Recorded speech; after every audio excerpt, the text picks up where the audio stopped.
Un honneur et un bonheur de vous retrouver après une tournée géostratégique des plus intenses, des plus importantes, qui nous a vu voyager avec le staff directeur de notre ONG Urgence panafricaniste à différents endroits dans le monde, dans le but d'intensifier notre lutte contre ce globalisme en tant que tel, dans le but d'intensifier notre lutte dans la logique de la résistance vis-à-vis de l'uniformisation du monde promue par l'oligarchie d'Occident.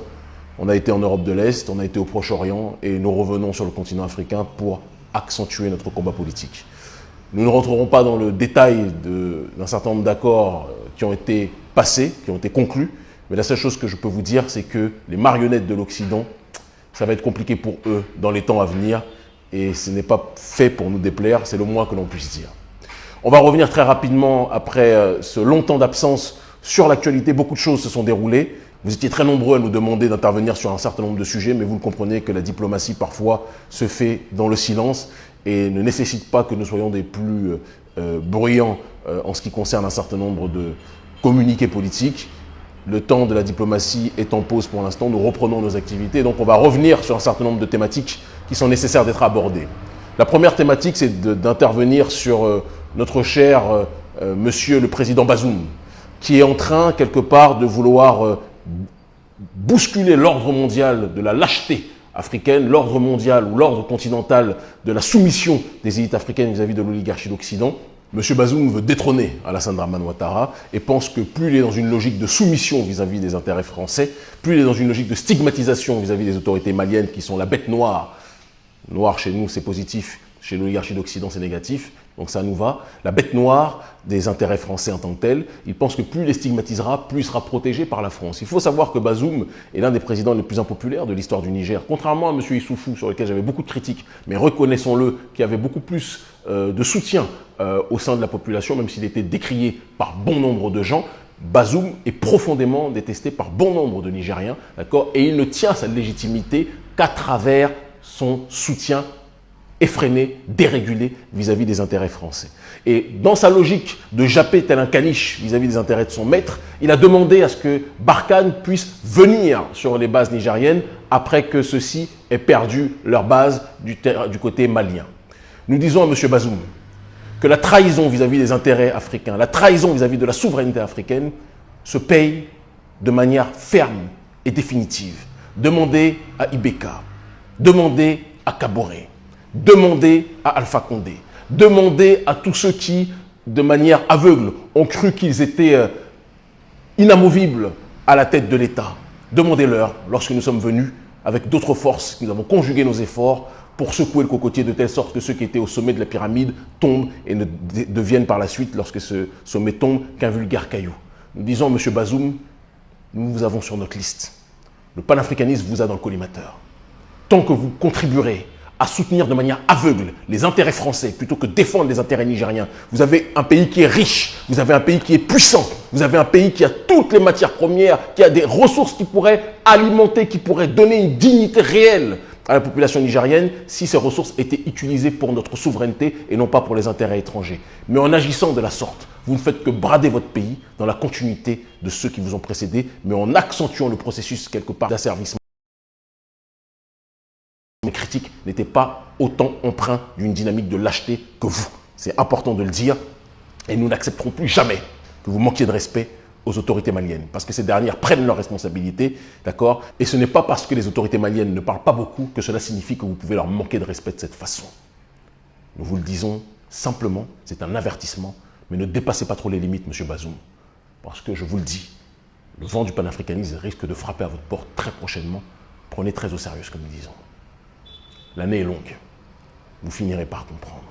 Je ferme cette parenthèse-là. Barkhane aussi, malheureusement, on a appris que le président Talon, les autorités béninoises ont rencontré, c'est important de le dire, d'après les informations qui nous ont été exposées, ont rencontré, il y a d'ailleurs un communiqué très intéressant du Parti communiste béninois, d'accord, qui a parlé avec très grande efficacité, très grande efficience, et nous tenons à le préciser, c'est important de le dire, d'accord, du fait que les autorités béninoises avaient rencontré les autorités françaises, militaires françaises, pour parler de la potentialité d'une collaboration vis-à-vis du terrorisme que nous rencontrons dans la zone du Sahel et de l'Afrique de l'Ouest. Alors nous tenons à dire aux autorités béninoises, dont nous ne sommes pas surpris, puisque l'oligarchie prédatrice néolibérale, qu'elle soit noire ou blanche, ils ont toujours des points communs et ils savent toujours communiquer d'une façon à pouvoir chacun retrouver leurs propres intérêts et partager un certain nombre d'informations qui leur permettront d'être encore plus soudés vis-à-vis du prolétariat africain qui se fait saigner par cette double entité.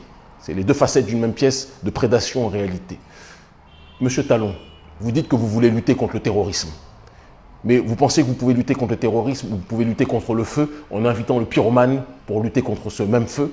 Le pyromane, c'est celui qui allume le feu. Ceux qui ont allumé le feu en Libye, ceux qui ont détruit la Libye pour prendre les ressources, c'est eux que vous appelez pour qu'ils viennent effectuer la sécurité dans nos pays. Mais pourquoi êtes-vous tant soumis aux intérêts étrangers, Président Talon? Pourquoi êtes-vous tant aliéné, même si vous vous donnez un vernis quelque part de souveraineté, mais pourquoi systématiquement, lorsque l'Occident arrive, vous vous soumettez tous les uns après les autres, comme si c'était Dieu, comme si c'était l'esprit créateur qui se manifestait à travers ces derniers? C'est quelque chose qui pose problème. On ne peut pas, pour régler un problème, inviter le créateur du problème et penser que c'est lui qui va régler ce problème, alors qu'il a besoin de l'existence de ce problème pour subsister. Tant que vous ne comprendrez pas cela, le vent de la contestation qui se levait à différents endroits risque de se lever dans les prochains mois aussi au Bénin. Je vous le dis, Président Talon, nous savons que vous êtes un agent des intérêts occidentaux sur le continent africain, d'accord? C'est votre ligne, c'est votre idéologie, même si vous vous drapez du vernis de la souveraineté, nous savons que tout ceci n'est qu'hypocrisie, d'où la logique de la prédation brutale vis-à-vis des populations de plus en plus paupérisées dans votre pays. Nous vous le disons, Président Talon, vous êtes aussi de ceux que nous regardons avec attention, parce que tous les présidents qui se soumettront à l'Occident seront dans la ligne de mire du courant salvateur du panafricanisme. Et nous ne tergiverserons pas. Ce n'est pas vos intimidations, ce n'est pas vos tentatives de déstabilisation qui empêcheront que ce qui doit se faire se fera. Si vous vous soumettez aux intérêts français et plus globalement aux intérêts occidentaux, la colère panafricaniste frappera à votre porte. Vous aussi, vous finirez par comprendre. Troisième information qui, à mon sens, mérite d'être exposée. Le Mali a interdit avec une très grande dignité, avec un très grand courage, avec un très grand héroïsme, les médias manipulateurs, les médias mensonges, les médias corrupteurs, que sont RFI, que sont France 24, d'accord, des médias qui passent leur temps à déstabiliser les États qui s'opposent à l'hégémonie occidentale. Ils ont été enfin interdits par les autorités maliennes. Je vous le dis, c'est un acte historique. Historique qui a été effectué. Je sais que le Mali, les autorités maliennes ont pris cette décision en étant très bien conseillés par d'autres entités que je ne citerai pas, d'accord, qui s'opposent à l'hégémonie occidentale aussi. Je dis bravo au président Assimi Goïta, à son gouvernement qui prend ses responsabilités sur ce terrain. Nous les soutenons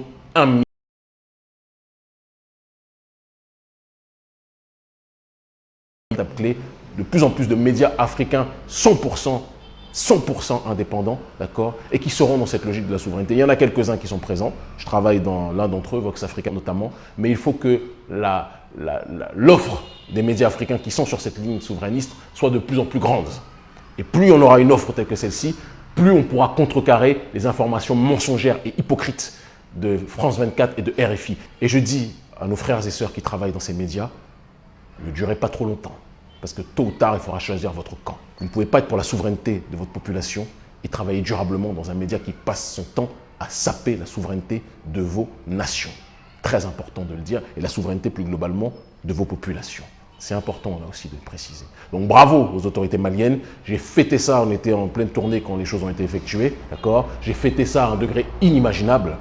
Et je vous le dis, ce n'est que le début. Nous allons tout faire pour que tous ces médias soient le plus possible interdits dans les différents régimes africains. C'est le travail politique qui est le nôtre aussi.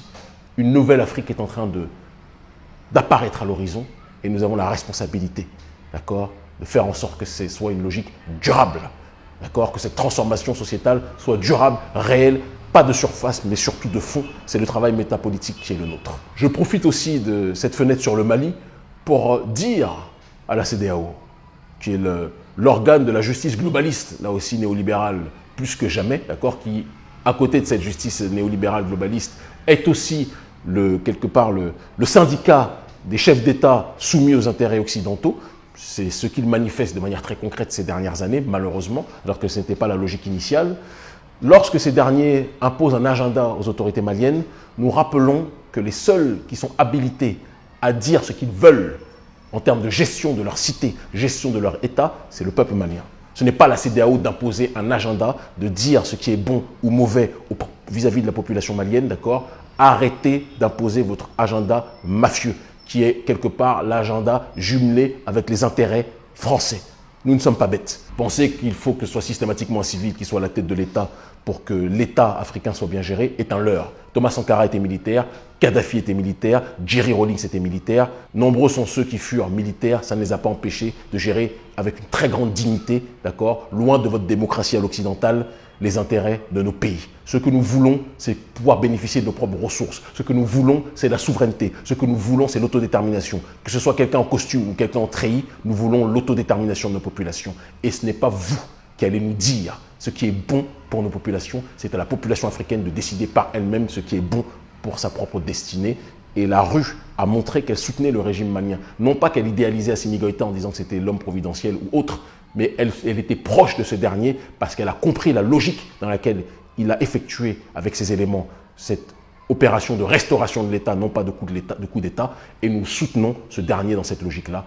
Arrêtez de nous manipuler CEDEAO, et plus vous attaquerez les autorités maliennes, plus vous risquez de faire monter la contestation africaine. Nous nous sommes mobilisés déjà contre vous, et nous allons, je vous le dis, que ce soit la CEDEAO, que ce soit l'OTAN, que ce soit l'Union européenne, d'accord, que ce soit les États-Unis, que ce soit les intérêts français, tous ces intérêts occidentaux qui sont là et qui pullulent sur le continent africain, on va vous secouer dans les temps à venir. J'en fais le serment devant Dieu Tout-Puissant.